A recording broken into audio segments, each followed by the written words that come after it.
Thomas the Tank Engine has worked his branch line for many years and knows it very well. You know just where to stop, Thomas, laughed his driver.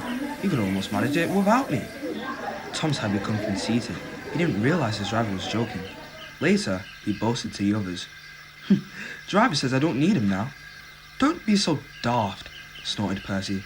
I'd never go without my driver, said Toby earnestly. I'd be frightened. Puh! Boasted Thomas. I'm not scared. You'd never dare. I would then, you'll see. The next morning, the firelighter came. Thomas drowsed comfortably as the warmth spread through his boiler.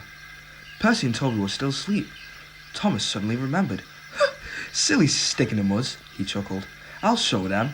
Driver said I can manage without him. I'll just go out and then I'll stop and whoosh! That'll make them jump. Thomas thought he was being clever, but really he was only moving because a careless cleaner had meddled with his controls. He soon found out his mistake. He tried to whoosh, but he couldn't. He tried to stop, but he couldn't. He just kept rolling along. He didn't dare look at what was coming next. There was the station master's house. The station master was about to have breakfast. Horrors! Cried Thomas and shut his eyes. The house rocked. Broken glass tinkled. Plaster was everywhere. Thomas had collected a bush on his travels. He peered into the room through its leaves. He couldn't speak.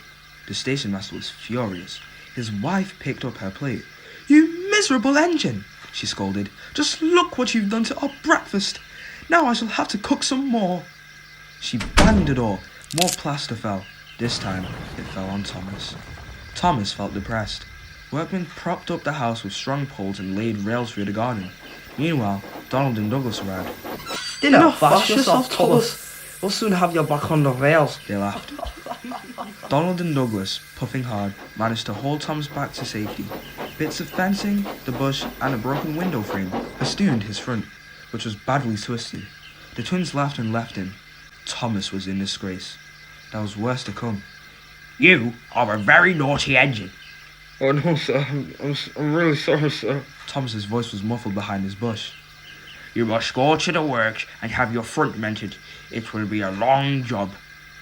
Yes, sir. Meanwhile, a diesel rail car will do your work.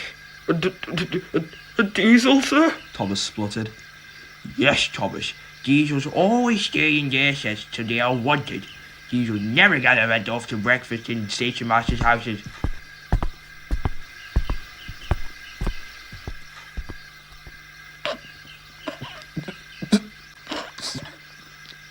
Well, Thomas.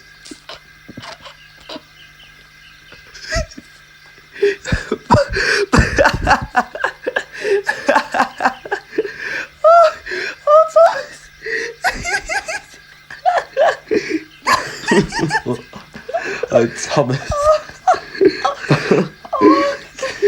You'd never dare. And you did.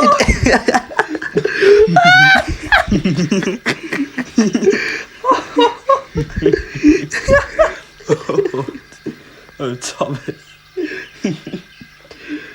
Thomas. Can I get some syrup on that one?